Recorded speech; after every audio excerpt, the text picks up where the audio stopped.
अस्सलाम वालेकुम नाज़रीन, प्रोग्राम व्यू पॉइंट में खुश आमदीद। मैं हूँ आपके साथ समीना पाशा। मेरे साथ मौजूद हैं इमरान याकूब खान साहब और फैसल चौधरी साहब भी हमारे साथ इस्लामाबाद स्टूडियो से मौजूद हैं।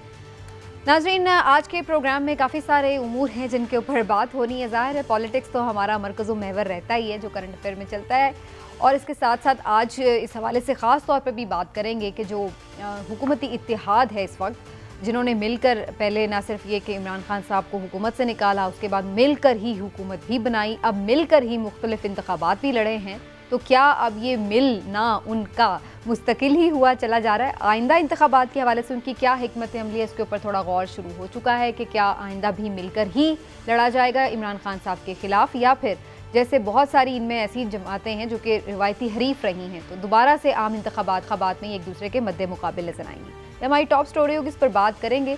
और सियासी मैच में एक और जो चीज़ हम आज देख रहे हैं, बहुत ज़्यादा एक तरफ तनकीद का सिलसिला जारी है, लॉन्ग मार्च की बात हो रही है, तो वहीं इसके साथ साथ बहुत सारी दीगर मामलात हैं जो कि बड़े इंपॉर्टेंट हैं, जिनके ऊपर गुफ्तगू हो रही है, जिसमें जजेस की तैनाती के हवाले से भी बात है, उसके हवाले से भी कुछ गुफ्तगू करेंगे।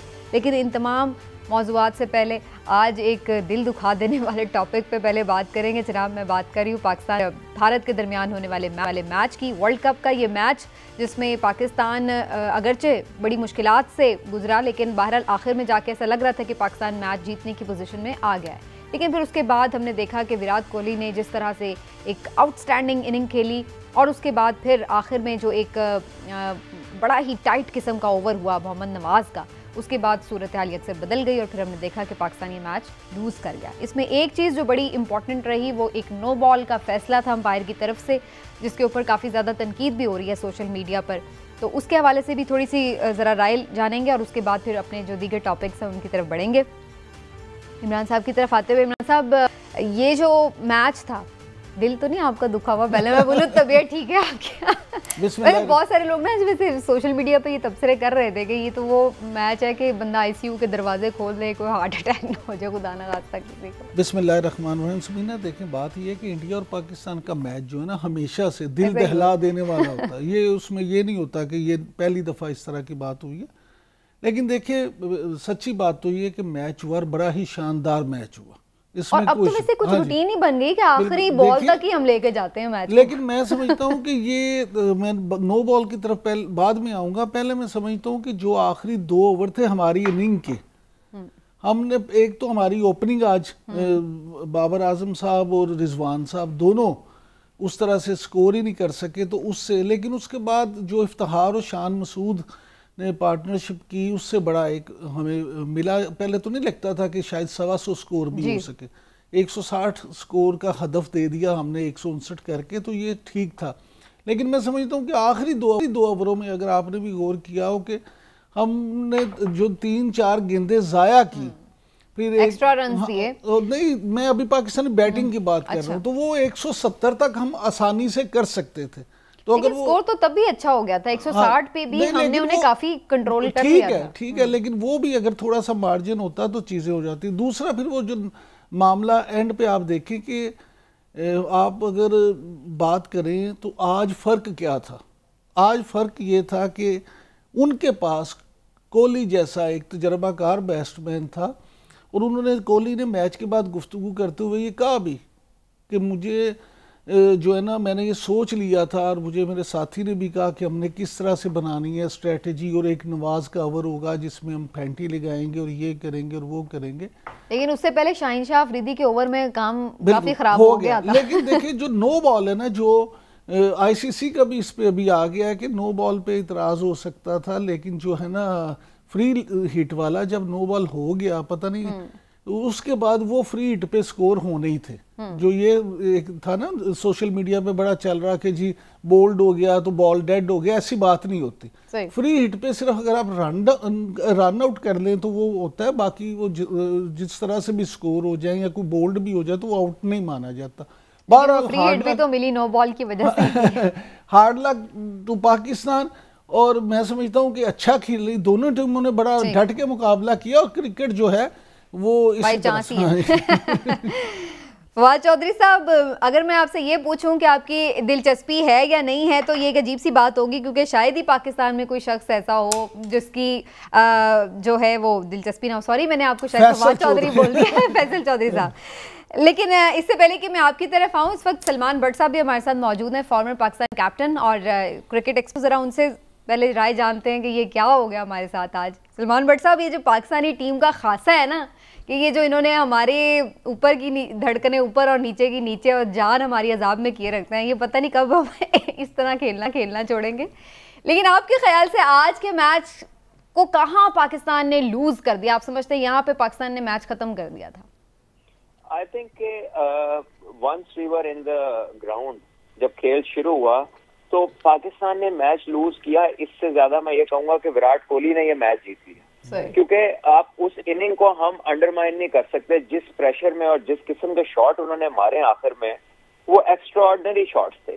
नोइंग दैट कि बाउंड्री इतनी बड़ी है, नोइंग दैट कि उनके पीछे कोई बैट्समैन नहीं है, 40 पे 4 आउट है और 10 ओवर में 120 रन चाहिए, इतने एक्सट्रीम प्रेशर के अंदर एक वर्ल्ड कप के मैच में इतना बड़ा प्लेयर ही आपको विक्ट्री स्टैंड तक ले जा सकता था। और आउटस्टैंडिंग नॉक के लिए बॉलिंग पाकिस्तान के फास्ट बॉलर्स ने बुरी नहीं की, लेकिन पाकिस्तान का जो मिस्टेक था वो प्री मैच था। और वो प्री मैच मिस्टेक ये था कि आपको पता है 4-5 दिन से मेलबर्न में बारिश हो रही है, विकेट्स पे कवर हैं, उसके अंदर मॉइस्चर होना है और मॉइस्चर को फास्ट बॉलर एक्सट्रैक्ट करते हैं।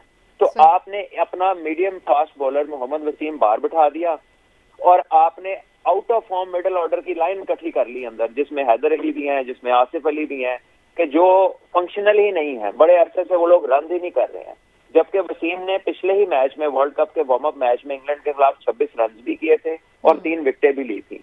तो फास्ट बॉलर की कमी भी हुई और एक इफेक्टिव ऑलराउंडर के ना होने की वजह से पाकिस्तान को नवाज से आखिरी ओवर कराना पड़ा। ये वो मिस्टेक है जो पाकिस्तान ने सिलेक्शन में की है और मेरा ख्याल है कि अगले मैच में हमें अपना चौथा सीमिंग ऑलराउंडर खिलाना चाहिए और अगर फखर जमान फिट है तो उन्हें भी अंदर लाना चाहिए। ये जो कंट्रोवर्सी चल रही है सलमान, 2 चीजों के ऊपर चल रही थी। एक तो ये नो बॉल के ऊपर के जो गलत नो बॉल दिया गया, आपका इस पे क्या तज्जिया है? और फिर जो एक ये कहा जा रहा था कि जब वो बोल्ड हो गए थे फ्री हिट के ऊपर तो वो रन्स काउंट नहीं होने चाहिए थे, तो इन दोनों पे जरा क्लैरिफिकेशन। देखिए, अगर आप आईसीसी के जो लॉज ऑफ क्रिकेट है ना, कोई भी गूगल कर ले तो वो पढ़ सकता है। 42 लॉज ऑफ द गेम में बड़ा क्लियरली लिखा है कि जब फ्री हिट होती है तो सिर्फ 3 किस्म के उस पर डिसमिसल्स हैं। एक है ऑब्स्ट्रक्टिंग द फील्ड, एक है रन आउट और तीसरा है हैंडलिंग द बॉल। इसके अलावा कोई भी डिसमिसल नहीं है और बाकी सब में जब तक बॉल वापस विकेट कीपर के हाथ में नहीं आ जाता, बॉल जो है वो एक्टिव ही रहेगा और उसके ऊपर जो रन बनेंगे, अगर फ्री हिट पे आप हिट मारें और एक फील्डर आपका कैच कर ले तो आप जितने रन बनाएंगे विकेट कीपर के हाथ में गेंद आने तक वो आपके रन है। तो ये जिसको लॉज का नहीं पता वो इस बहस में पड़ा हुआ है, वरना आईसीसी के लॉज बड़े स्ट्रेट फॉरवर्ड है। अच्छा भट्ट साहब, अगर ये फरमाइए कि अगर आप कप्तान होते तो आज वो नो बॉल पे आप रिव्यू लेते? देखिए, ये बात जो है ना रिव्यू के ऊपर, अब इट डिपेंड्स के कंपटीशन में इन्होंने रिव्यू इस पे अलाउ किया हुआ है कि नहीं किया हुआ। लेकिन अगर आप इसका स्टिल पिक्चर देखें तो जब पॉइंट ऑफ कांटेक्ट है, जब बॉल बैट के साथ लग रही है तो स्लाइटली बॉल वेस्ट साइड से ऊपर है, स्लाइटली बिल्कुल मार्जिनल बॉल जो है वो वेस्ट साइड से ऊपर है। तो इसीलिए अंपायर ने इसको नो बॉल दिया है। लेकिन आई गेस के यहाँ पर जो पाकिस्तान प्लेयर्स इकट्ठे हुए थे वो शायद इसलिए हुए थे कि विराट कोहली ने पॉइंट आउट किया अंपायर को कि ये नो बॉल है, क्योंकि ये नो बॉल आना चाहिए था लेग अंपायर की तरफ से, लेकिन ये नो बॉल आया है सामने वाले अंपायर की तरफ से। लेकिन बहरहाल ये उनकी अथॉरिटी है, लेकिन नॉर्मली ये आता है लेग अंपायर की तरफ से। बिल्कुल सही। चलिए, बहुत शुक्रिया आपका Salman Bhatt, thank you so much for your time. और जनाब थोड़ा सा कमेंट जरा मैं क्रिकेट पे फैसल चौधरी साहब का बिल्कुल। चौधरी साहब, आपका क्या हाल रहा वैसे आज मैच देखते हो? के ख्याल से आगे क्या स्ट्रैटेजी होनी चाहिए पाकिस्तान की? मेरा ख्याल में सलमान भट्ट साहब ने वो बड़ा अच्छा एक्सप्लेन कर दिया है। आई थिंक पेसर एक ज़्यादा होता तो मैच ज़्यादा बेहतर हो सकता था और जैसे थोड़े रन्स जो है अगर 5-10 और रन्स ऐड कर लिए जाते। बहरहाल क्रिकेट है, अच्छा मैच था मेरा ख्याल में। ये जो ये कह रहे हैं नो बॉल, और ये वर्ल्ड कप जब न्यूजीलैंड और इंग्लैंड का हुआ था तो उसमें सुपर ओवर में भी ये आ गया था। उससे पहले ये होता है खेल में, इसको एक्सेप्ट करके आगे जाना चाहिए। पाकिस्तानी टीम को इम्प्रूव करने की जरूरत है मिडिल ऑर्डर में और अपनी फील्डिंग आज उनकी रिलेटिवली बेहतर थी। ये चलती हैं। बाकी अब आई थिंक टॉपिक्स पे आते हैं। ठीक है लेकिन वैसे एक चीज़ मैं इमरान साहब ज़रूर इस पे वो थोड़ी सी ये भी कि अक्सर बड़े मैचेस में हम देखते हैं जो हमारे मेन प्लेयर्स हैं वो उस तरह से तवक्कुआत के मुताबिक परफॉर्म नहीं कर पाते, और दूसरा चीज़ ये कि थोड़ा अंडर प्रेशर हम लोग बाज़-औक़ात लगते हैं, इसलिए हमारे से इस तरह की गलतियाँ हमें नज़र आ रही होती हैं। कैचेस, आसान कैचेस का छूट जाना, नो बॉल्स और वाइट बॉल्स का ढेर लग जाना, या इस एक दोनों बैट्समैन का एक एंड की तरफ भाग जाना। तो ये पार्ट ऑफ द गेम सारे टीम्स के लिए, या हमारे कुछ हम लोग ज़्यादा अंडर प्रेशर आ जाते हैं? देखिए ये सारी टीमों के लिए होता है, लेकिन हमारा जो इंडिया और पाकिस्तान का मैच होता है, आज देखिए उन पर भी बहुत प्रेशर था। मैं समझता हूँ अगर विराट कोहली ना होते उस वक्त वहाँ फील्ड में ना खेल रहे होते तो मैच तो खत्म, तो मैच जो है ना वो भी ना बचा सकते। लेकिन ये है कि पाकिस्तान जो है, शायद पाकिस्तानी प्लेयरों की ट्रेनिंग उस तरह से नहीं है, वो उनको जब पीछे पाकिस्तान पर पाबंदियां भी रही, पाकिस्तान में इंटरनेशनल टीमें आती भी नहीं, तो उससे भी फर्क पड़ा। तो ठीक हो जाएंगे, मैं समझता हूं। चलिए जी, ठीक हो जाएंगे जी, उम्मीद रखें इंशाल्लाह अगले मैच में हम कम बैक करेंगे। मैच ज़बरदस्त था, congratulations to Pakistan team and good luck also. आगे बढ़ते हैं जी, बात करते हैं थोड़ी सी सियासी मैच की, और बात हो रही है कि पीडीएम, इमरान साहब ये पीडीएम अब क्या आपको लग रहा है कि ये इसी तरह जुड़े रहेंगे और फिर आम इंतखाबात ऐसे ही लड़ेंगे? क्योंकि रिवायती तौर पर तो ये एक दूसरे की हरीफ जमाते रही हैं। देखिए रवायती तौर पर ये हरीफ रही है, और दूसरी बात ये है कि अब भी आप ये देखिए कि बड़ा मुश्किल होगा, ये कोई आसान फैसला नहीं है। अगरचे मियां सोच रहे हैं, हाँ जी, अगरचे इस पे मियां नवाज शरीफ, मैं आपको खबर ये दे रहा हूँ कि मियां नवाज शरीफ, मौलाना फजलुर रहमान और आसफ अली जरदारी साहब, तीनों की इस पे टेलीफोनिक गुफ्तगू भी हुई है, और तीनों की टेलीफोनिक गुफ्तगू के बाद ये फैसला किया गया है कि अब ये मीटिंग्स होंगी और उसमें फैसला किया जाएगा कि आया इन्हें इकट्ठे मिलकर पीडीएम के प्लेटफॉर्म पे इलेक्शन लड़ने का फ़ायदा है, या एक तजवीज़ ये है कि ये अपनी अपनी जमातों के ही प्लेटफॉर्म पे इलेक्शन लड़ें, लेकिन सीट एडजस्टमेंट इस तरह से कर लें कि जहाँ पे मुस्लिम लीग नून की अगर ये समझते हैं कि ज़्यादा अच्छी पोजीशन है, तो वहाँ पे पीपल्स पार्टी अपना कैंडिडेट खड़ा ना करे, और जो अगर कहीं पे पीपल्स पार्टी का ज़्यादा मजबूत पोजीशन है तो नून वाले उनको वॉक ओवर दे दें। इस तरह की भी बात हो रही है। तो यही है बेसिकली, इसके अलावा भी कुछ है, ऑप्शन है कि क्या एक ही कोई झंडे तले उन्होंने चलना है? एक तो ये है ना कि पीडीएम के उस पे वो करके एक ही निशान पे लड़े, एक निशान पे। एक ये है कि निशान भी अपने अपने हों, एक और कई जगहों पे ये भी हो सकता है कि वो अगर सेटलमेंट नहीं होती, सीट एडजस्टमेंट नहीं होती, तो एक दूसरे के खिलाफ भी लड़ें। तो ये अभी खिचड़ी पक रही है, अब देखिए इसका क्या। और ये भी हो सकता है कि पहले जीत लें अलग अलग और उसके बाद मिला के फिर हुकूमत बनाने की कोशिश करें। इनका इकट्ठे इलेक्शन लड़ना इतना को आसान काम आसान भी नहीं। मैं आती हूँ दोबारा भी इस पर आपसे ये भी पूछूंगी कि वोटर भी, चौधरी साहब आपका क्या पॉइंट ऑफ व्यू है? ये इन्हें बेसिकली वही बात है कि क्या वजह है, इमरान खान साहब ही की वजह से इन्हें लगता है कि मिलके लड़ेंगे तो कुछ बचत हो जाएगी, वरना तो फिर कोई सूरत नहीं है अगर अलग अलग लड़ेंगे तो? देखिए इसमें नज़र ये आ रहा है, जैसे इमरान साहब ने कहा कि नवाज शरीफ भी इस पे एग्री करते हैं।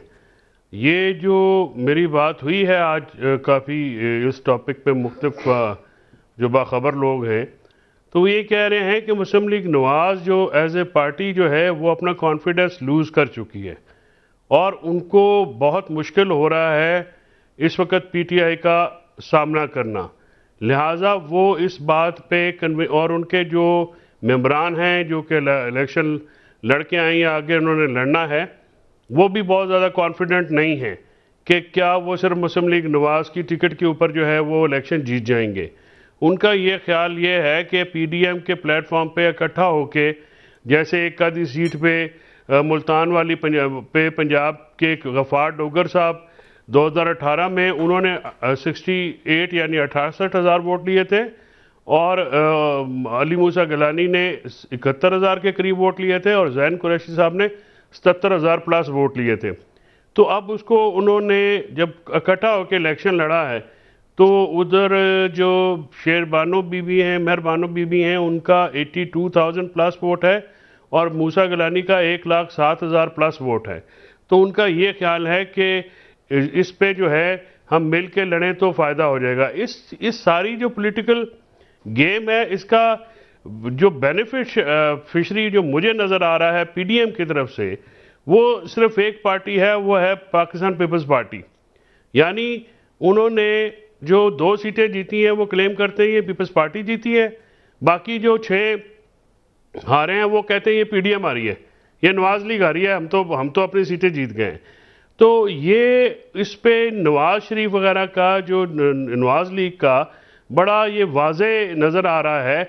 अब ये अलहदा बात है कि वो नज़र ये आ रहा है कि वो अपना कॉन्फिडेंस लूज़ कर चुके हैं। अब ये अलहदा बात है कि क्या पीटीआई जो है अपनी सियासी हिकमत अमली से इस कन्फ्यूजन का या इस वक्त जो उनका मोरल डाउन है उसका पंजाब में कितना फायदा उठा सकते हैं चौधरी साहब, और किस तरह से ये वो तो जो ठीक है हो गई कि स्ट्रैटेजी वो बना क्यों रहे, लेकिन अब ये है कि इस तरह वोटर सपोर्टर जो है उनका जो शुरू से एक दूसरे के खिलाफ रहा है, आपको लग रहा है इस हिकमत अमली का उनको फायदा होगा या उल्टा नुकसान होगा? कि वो भी देखने वाला भी ये सोचेगा कि सारी जिंदगी तो हम पीपल्स पार्टी को बुरा भला कह रहे हैं और बाद में जो है हम उन्हीं को जाके वोट डालें। ये बिल्कुल हुआ भी है।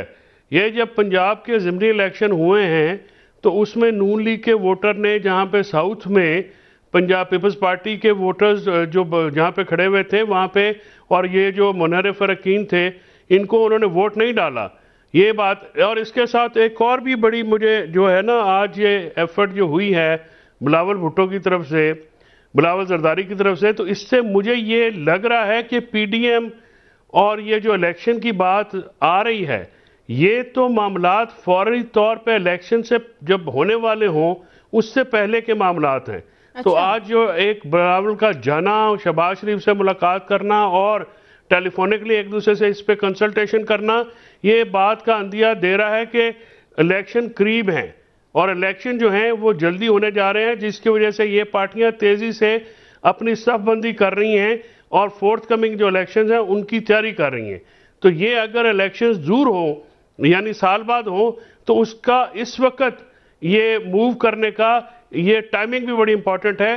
तो इससे ये एक अंदिया लग रहा है कि ये जो है इलेक्शन करीब हैं और ये जो सियासी जमातें जो हैं अब ये इस बात पे आमादा हो रही हैं कि इलेक्शन जो है इलेक्शन ईयर तो ये है ही है इमरान साहब, और इलेक्शन ईयर में तो ये सब चीजें शुरू हो ही जाती हैं। अगर बहुत यानी हम लेट भी या जल्दी भी बात करें तो एक साल बाद यानी कि इलेक्शन होना ही है। एक सेकंड में आती हूँ चौधरी साहब दोबारा भी। समीना, मेरी ना आज ही मुस्लिम लीग के बहुत सीनियर रहनुमा से, बल्कि पाकिस्तान में आप ये कि one of the most senior रहनुमा जो है उनसे बात हुई है। आज इस मौजू पे बड़ी तफसीली बात हुई है और मैं आपको ये कहूँ कि उनका ये कहना था कि ये जितनी मर्जी बात हो जाए, पहली बात तो ये है कि इलेक्शन जल्दी नहीं होंगे, इलेक्शन हम अपने वक्त पे ही कराएंगे और ये बात तय है। दूसरी बात ये है कि उनका ये कहना था कि हमें बिल्कुल, हमने जो अपनी पार्टी की मीटिंग की है और उसमें ये तय हुआ है कि हमें ये सूट नहीं करता कि हम पीडीएम के प्लेटफॉर्म पे इलेक्शन लड़ें। हाँ जी, उनका ये कहना था कि हम मुस्लिम लीग नून शेर के इलेक्शन पे ही वोट लड़ेगी, फिर शेर के निशान। हाँ, शेर के निशान पे। पीपल्स पार्टी तीर पे लड़े, मौलाना फजलुर रहमान साहब अपने उस पे करेंगे। लेकिन ये जरूर है कि जहां हम देखेंगे कि जिस हलके में पोजीशन ज्यादा वाजे है किसी पार्टी की, उस पे सीट एडजस्टमेंट जरूर कर लेंगे। वो तो फिर वही स्ट्रेटजी है ना जो ज़िमनी इलेक्शन में भी लेकिन इस तरह नहीं होगा। नहीं, ज़िमनी इलेक्शन में इस तरह नहीं था, वो तो एक तरह से पीडीएम का एक ही उम्मीदवार था ना। तो इसमें भी यही वो बात कर रहे हैं ना कि जब उम्मीदवार एक रहे, लेकिन जिस पार्टी का हो वो उसी के हर हलके में नहीं। वो कह रहे हैं जहां बहुत वाजे होगा, बहुत वाजे होगा। अदरवाइज यहाँ ये नहीं है कि अगर नून लीग ये समझती है कि पीपल्स पार्टी के उम्मीदवार को देखें, उनका जो है ना सबसे वो अपने आप को मजबूत समझते हैं पंजाब में, और पीपल्स पार्टी पंजाब में बहुत कमज़ोर है। अब ये तो नहीं है कि वो पीपल्स पार्टी तो मुतालबा करेगी कि हमें आप 50 सीटें दे दें, तो वो कहेंगे जी 50 सीटें आप ले लें। वो कहते हैं नहीं, अगर उनका कैंडिडेट 10-20 हज़ार वोट ले रहा है तो हम जरूर सोचेंगे, अगर उनका कैंडिडेट 2-2.5 हज़ार वाला है तो हम ये नहीं सोचेंगे। नहीं तो फिर इससे तो फिर एक चीज और भी निकलती है इमरान साहब, इसका मतलब तो ये हुआ कि इन जमातों ने ये बात तस्लीम कर, जो मैं इसको अगर एक सिंप्लीफाई कर दूं कि इसका मतलब है पीएमएलएन सिंध में नहीं खड़े कर रही अपने उम्मीदवार और पीपल्स पार्टी पंजाब में नहीं खड़ी, क्योंकि स्ट्रांग तो दोनों उन्हीं सूबों में अपने अपने सूबों में करेंगे, लेकिन एक दूसरे को बिल्कुल एक दूसरे के सामने नहीं खड़े हो जाएंगे। एक दूसरे के साथ जहां होगा वहां, यानी आप समझिए कि कहीं है निगाहें, कहीं पे निशाना, कहीं पे उनसे सुलह कर लेंगे। छोटा सा ब्रेक ले लेते हैं और ब्रेक के बाद वापस आके डिस्कशन को आगे बढ़ाएंगे और इसी बात पर फैसल साहब का भी ओपिनियन लेंगे ब्रेक के बाद।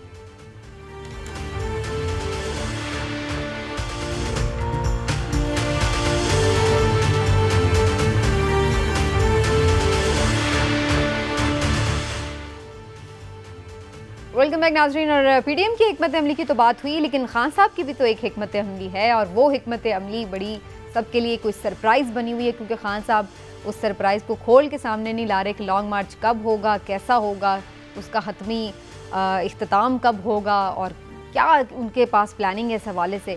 लेकिन ओवरऑल कुछ अहम उमूर के हवाले से उन्होंने एक इंटरव्यू में आज अहम बातें की हैं, वो आपको सुनवा देते हैं और फिर उसके ऊपर डिस्कशन। जी, तो ये इमरान खान साहब की आम गुफ्तगू। चौधरी साहब, पहले आपकी तरफ आते हुए, खान साहब को ये क्यों लग रहा है कि मुल्क ऐसे नहीं चल सकता और कोई पॉलिटिकल इंस्टेबिलिटी है? मुल्क तो चल रहा है, और पॉलिटिकल इंस्टेबिलिटी तो सिर्फ उनकी अपनी हद तक, तो ऑपोजिशन की हद तक है कि वो पीटीआई नहीं है हुकूमत में, अदरवाइज तो सारी जमातें भी मौजूद हैं। अगर पीटीआई एहतजाज वगैरह ख़त्म कर दे तो स्टेबिलिटी ही स्टेबिलिटी है पॉलिटिकल। तो क्यों उनको ऐसा लग रहा है कि मुल्क ऐसे नहीं चल सकता?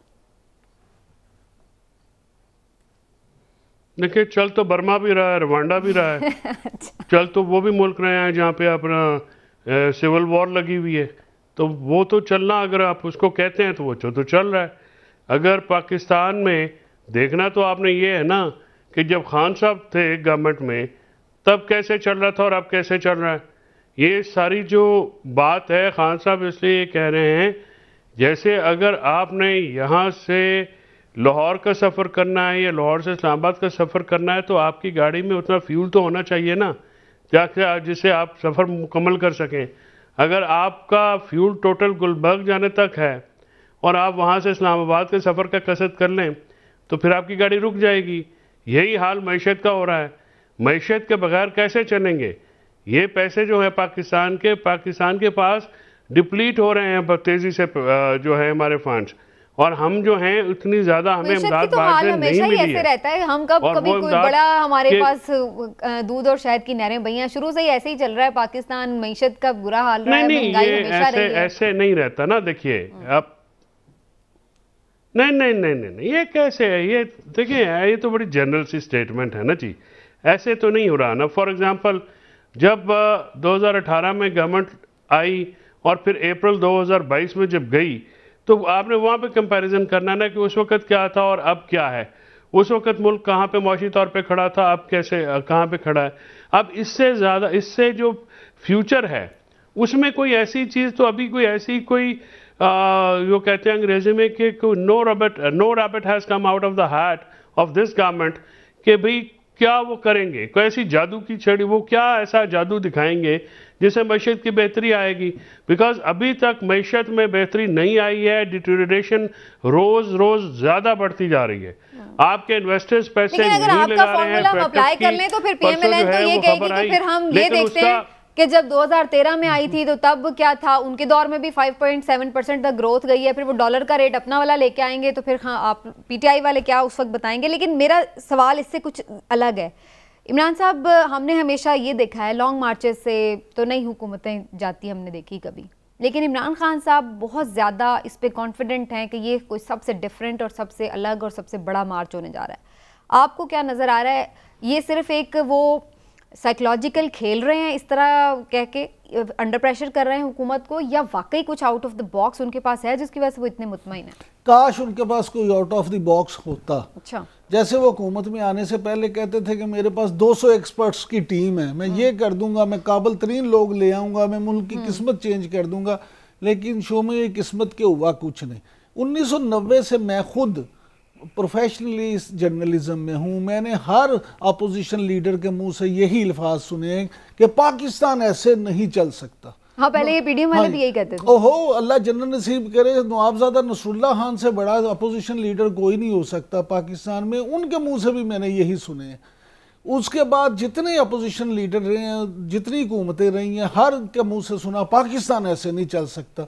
लेकिन बड़े अफसोस की बात यह है कि किसी भी सियासी जमात ने ना कोई ना प्लान दिया ना स्ट्रेटजी दी। अलबत्ता अपोजिशन में बैठ के ये ज़रूर किया वावेला। देखें, हुकूमतें अवाम की फ़िक्र नहीं करती। हुकूमतें यहाँ पे सियासी जमातें अपने आप को सिर्फ इक़्तिदार हासिल करना चाहती हैं और फिर इक़्तिदार में बैठ के दोबारा अपोजिशन पिछली हुकूमतों को लताड़ना चाहती हैं। ये नहीं है। बाकी ये बात शोएब साहब जैसे फरमा रहे थे कि इमरान खान साहब की हुकूमत में देखें आप 2018 से 2022 तक क्या हुआ, तो आपने जो बात की, फिर नून लीग वाले कहते हैं हमने 2013 से 2018 तक क्या किया। उसके बाद पीपल्स पार्टी वालों से पूछेंगे, वो कहेंगे जी 2008 से 2013 तो सुपर हिट था। ये सारी बातें ऐसी हैं। अमलन ये है कि हर पाकिस्तानी जो है ना गुजरते वक्त के साथ साथ उसकी मुश्किलात बढ़। मुझे याद आ रहा है ये पीडीएम के खुद मिफ्ता इस्माइल साहब का वो है ना कि 137 रुपए जिस दिन पेट्रोल हुआ था ना खान साहब की गवर्नमेंट में, वो इतने दुखी चेहरे के साथ आए थे कि एक गरीब आदमी 137 रुपए का पेट्रोल कैसे खरीदेगा। बिल्कुल। और वही शख्स खुद बैठ के उसने अपनी हुकूमत में 250 रुपए लीटर पेट्रोल करने का ऐलान खुद किया। 237 भी क्रॉस कर गया, 237 भी क्रॉस कर गया। मैं वही कह रही हूँ ना। अब देखिए वज़ीर आज़म शहबाज शरीफ इस वक्त, कल वो सऊदी अरब के दौरे पे जा रहे हैं, उनको उन्होंने बुलाया। देखिए इमरान खान साहब के दौर में क्या हुआ था कि इंटरनेशनली आपके ताल्लुकात हर मुल्क के साथ तमाम दोस्तों से ख़राब होते जा रहे थे। अमेरिका बहादुर आपसे नाराज़ था, UAE आपसे नाराज़ था, सऊदी अरब को आपने नाराज़ कर दिया, चाहे घड़ी बेच के किया या जिस काम से भी किया, हम उस बहस में नहीं पड़ते। अब शहबाज शरीफ वहाँ जा रहे हैं कल, उसके बाद वो चीन जा रहे हैं। चीन में देखें सदर उनके तीसरी दफ़ा मुंतखब हुए हैं, वो भी नई टीम को। देखिए आप देखें तो सही, महज़ब दुनिया में या तरक्की याफ्ता जो ममालिक हैं वो करते क्या है, वो काम करने वालों लोगों के साथ अपनी टीम बनाते हैं, सिर्फ ये सियासी तौर पे नहीं देखते। काश हमारे सियासतदान भी होश के ना हों। ये तो डिबेटेबल है। खान साहब के दौर में भी हमने बहुत सारी ऐसी चीज़ें देखी फॉरेन महाज के ऊपर, जहाँ पर हमने वो भी देखा कि जब वो कौन सी वाली कॉमनवेल्थ गेम्स की, वो कौन सी गेम्स थी, सॉरी मेरे जहन से निकल गया, उसकी इतनी बड़ी तकरीब थी, उसमें खान साहब को ही उन्होंने इनवाइट किया हुआ था, जहाँ पे बड़े बड़े खान साहब और खान साहब जिस भी जगह गए उनको बड़ी इंपॉर्टेंस। सऊदीया ने भी बड़ा दिया था इनको प्रोटोकॉल, UAE ने भी दिया था, लेकिन फिर उनको उन्होंने खराब कर लिया ना। मामला सिर्फ ये है कि आप देखें कि हुकूमत में आके आपको कंटेनर की सियासत से उतरना पड़ता है। इमरान खान साहब का अपना एक टेम्परामेंट है, वो अब भी ये समझते हैं कि लॉन्ग मार्च के जरिए से वो इलेक्शन हुकूमत को मजबूर कर लेंगे, ये उनका नुक्ता। चलिए लॉन्ग मार्च के ऊपर जरा मैं चौधरी साहब का भी लेती हूँ। चौधरी साहब, कुछ आपको भी सुनगुन हुई है कि किस किस्म का लॉन्ग मार्च करने जा रहे हैं? कोई खबर ही दे दें अंदर की। नहीं देखिए, पहले तो मैं आप जो इमरान साहब ने ये बात की है, ज़रा ये तो बता देना इमरान साहब कि अमेरिका बहादुर को पाकिस्तान से क्या नाराज़गी है। वो तो एक बड़ा मुल्क है, इकॉनमी उसकी तगड़ी है, डिफेंस उसका तगड़ा है, हम तो उसके मुकाबले में कुछ भी नहीं है। इमरान खान ने ऐसा क्या कह दिया जिससे वो नाराज़ हो गए? अमेरिका के बारे में तो इमरान खान ने मास वाई एब्सोल्युटली नॉट के कुछ नहीं कहा कि हमने बेसिस नहीं देने। अगर ये नाराज़गी का बायस है तो फिर और बात है। बाकी रहेगी बात सऊदी अरेबिया और UAE की। अगर वो नाराज़ होगा अमेरिका तो वो तो ऑटोमेटिकली नाराज़ हो जाएंगे। वो तो मतलब एक इंटरनेशनल चेन है, एक वो मामलात इस तरह से चलते हैं। अब बात यह है कि लॉन्ग मार्च का समीना अभी तक जो प्लान है वो खान साहब ने रिवील नहीं किया, and he is keeping the cards very close to his chest. वो क्या करेंगे, वो कैसे करेंगे, अभी तक उसकी जो डिटेल्स हैं वो पार्टी के जो सरकर्दा रहनुमा हैं वो भी ये नहीं बताते किसी को। अभी तक ये एक वहाँ पे मुअम्मा है, वहाँ पे ये मामलात। हाँ, लेकिन एक मैं आपको बात बिल्कुल वसूख से कहना चाह रहा हूँ कि उनका जो पार्टी का वर्कर है नीचे से लेके ऊपर तक के जो टॉप के लीडर्स हैं वो एक्टिव बहुत हैं इस मामले को लेके, और वहाँ पे एक तहरीक शुरू हुई भी है जो motivation with in the party होती है। किए हैं उसमें एक मोमेंटम उन्होंने बनाया है, राइट, वो मैं देख रहा हूँ, वो हमें नजर आ रही है और देखते हैं आने वाले दिनों में उसको। नहीं, मैं ये बात कर रहा हूँ कि जलसों के अलावा जो उन्होंने अपनी पार्टी के अंदर जो मैसेजिंग होती है, ये जो तैयारी है कि भाई रहना, तैयार रहना, भाई किसी टाइम भी मोबिलाइजेशन, सही है, ठीक है। चलिए थोड़ा सा आगे चलते हैं, विल सी कि कैसा लॉन्ग मार्च होता है और वाकई ये कोई सरप्राइज ऐसा जो हुकूमत के लिए भी सरप्राइज हो। लेकिन इसी दौरान कुछ और अहम चीज़ें भी हैं जिनको डिस्कस करना बड़ा ज़रूरी है। लाहौर में जनाब आसमा जहांगीर कॉन्फ्रेंस का इनेकाद किया गया उनकी याद में, और वहाँ पर बड़े बड़े अहम लोगों ने खिताब भी किए आए, और कुछ सहाफ़ी लोग भी थे, कुछ हुकूमत के भी लोग थे, बहुत सारे मुख्तलिफ तंजीमों और तबकों से जो लोग थे वो यहाँ पर अपनी रिप्रेजेंटेशन कर रहे थे। और इसमें हमने देखा बड़ी खुल खुला के गुफ्तगू होती है, और आसमा जहांगीर साहबा का ख़ुद भी जो कैरेक्टर था वो ऐसा ही था कि वो बहुत दलेर और बड़ा दबंग किस्म की खातून थी। तो बहरहाल इस सारी गुफ्तगू में इदारों पर तनकीद भी हुई, इदारों के किरदार के ऊपर भी बात हुई, इसमें कुछ नारेबाजी भी हुई ऐसी जिस पे बड़ा क्वेश्चन हो रहा है। मंजूर पश्तीन साहब ने भी इसमें जो है वो खिताब किया और उनकी जानिब से भी बड़े स्ट्रेट अवे किस्म की बातें की गई। थोड़ा सा कुछ कॉन्फ्रेंस का हाल अहवाल भी जानते हैं और फिर देखते हैं कि इसके ऊपर किस किस्म का रिएक्शन की जो है वो बात हो रही है। इस वक्त हमारे साथ मौजूद है हमारे सीनियर कोर्ट रिपोर्टर इबादुल हक साहब। उनसे ज़रा मुस्तफ़ीद होते हैं कि क्या उन्होंने इससे महसूस किया, ऑब्जर्वेशन उनकी क्या रही। शुक्रिया आपका इबादुल हक साहब। और जैसे मैं अभी जिक्र कर रही थी आसमा जहांगीर कॉन्फ्रेंस का, तो आप ओवरऑल इसको देखते भी रहे हैं, सारी जो चीज़ें थी ऑब्जर्व करते रही, कुछ डिफरेंट था या जनरली ये ऐसा ही होता है? और किसके खिताब ने कुछ ज़्यादा हाज़रीन को लहू गरमाया या अट्रैक्ट किया? जी, इस तरह की कॉन्फ्रेंस में नहीं होता। पहले भी इस तरह की कॉन्फ्रेंस होती रही है। चौथी कॉन्फ्रेंस थी जो इस साल हो रही थी। इस मर्तबा नारेबाजी भी हुई है। जोश जो थे नारा लगाने वाले ज़्यादा पुरजोश नजर आए। उन्होंने अपने मौक़िफ़ के हक में बात करने की कोशिश की। सबसे पहले तो ये है कि बिलावल भुट्टो जरदारी जो तकरीर कर रहे थे, उस तकरीर के दौरान भी जो है वो नारे लगाए गए और नारे ये लगाए गए कि अली वजीर को रिहा किया जाए, जिस पर उन्होंने ये कहा कि जिन लोगों ने इनको गिरफ्तार किया उनसे आप जाके एहतजाज करें। इसके अलावा जो है पश्तीन की तकरीर के दौरान भी जो है नारेबाजी की गई। इसके अलावा जो है बुनियादी तौर पर जो कल सेशन हुआ, जो इफ्तिताई सेशन था, उसमें चीफ जो थे आप ये कह स्पीकर वो जस्टिस फाइज ईसा थे। जस्टिस फाइज ईसा ने तो अपनी तकरीर में दो चीजों के ऊपर जोर दिया। एक तो उन्होंने कहा कि जो भी तनकीद करनी है वो इदारों पे मत करें, वो फौज पर ना करें, वो अदलिया पे ना करें, जो इसका जिम्मेदार है उस पे तनकीद करें। एक तो ये उन्होंने बहुत ज्यादा क्लियरली दो टोक अंदाज में ये बात की। दूसरा उन्होंने जमहूरियत की बात की, तो उन्होंने कहा कि पाकिस्तान में जो जमहूरियत पे पहला हमला हुआ वो जो असेंबली तहरील की गई और उसके बाद जो मौलवी तमीजुद्दीन ने इसके खिलाफ कानूनी चाराजोई की, उसका हवाला देते रहे। और फिर अयूब, ज़ियाउल हक और जनरल मुशर्रफ की बात की। उन्होंने कहा ये चौथा हमला था जो पाकिस्तान में जमहूरियत पे किया गया। उन्होंने इबाद साहब ये तो आपने सारा कुछ बता दिया। मैं ये जानना चाहूँगा कि क्या ये कॉन्फ्रेंस भी जो आपने बताई ये चौथी कॉन्फ्रेंस थी और आसमा जहांगीर साहिबा एक बहुत बड़ी खातून थी, पाकिस्तान का एक नाम थी, उनके नाम पे ये होती है हर साल।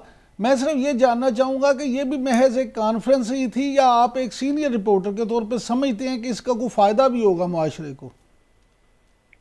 जी, कॉन्फ्रेंस का किसी हद तक फायदा तो होगा, क्योंकि जो चीजें वहाँ डिस्कस की गई, जिन पर बात की गई, वो अब आइंदा दिनों में उस पर बात की जाएगी। जो नारे लगाए गए उस पर भी बात की जाएगी। ये तो नहीं कहा जा सकता कि इसका कोई फायदा नहीं होगा।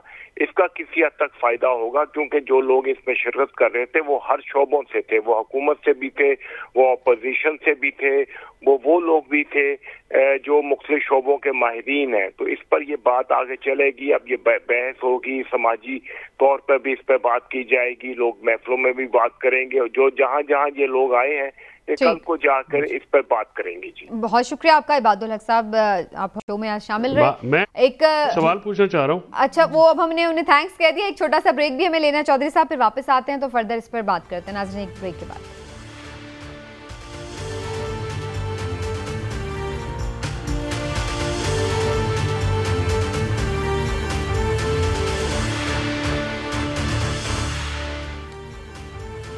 वेलकम बैक नाज़रीन। टाइम बड़ा कम है। एक अहम खबर है सुप्रीम कोर्ट में जजेस की तैनाती के हवाले से, जो कि मुसलसल हम देख रहे हैं लटक रही है। पिछला इजलास भी बेनतीजा ख़त्म हो गया था और जो कुछ अहम नाम थे जो चीफ जस्टिस साहब का, जिसके बारे में कहा जाता है कि उनकी राय थी कि उन्हें शामिल किया जाए स्क्वाड में, लेकिन वो सामने उस तरह से नहीं हो सके, कुछ एतराज़ात आए।